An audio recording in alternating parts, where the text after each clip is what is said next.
മലപ്പുറം വളാഞ്ചേരി മണ്ണത്തുപറമ്പിൽ യുവതിയെ കൂട്ടബലാത്സംഗം ചെയ്തെന്ന പരാതിയിൽ പ്രതികൾ പിടിയിൽ.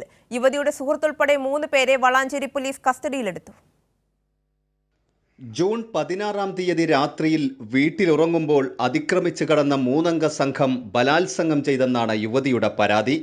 സംഭവം നടക്കുമ്പോൾ ഭർത്തൃമതിയായ യുവതി ബന്ധുവിൻ്റെ വീട്ടിലായിരുന്നു. യുവതിയുടെ സുഹൃത്തുക്കളാണ് വിഷയം പോലീസിൽ അറിയിച്ചത്.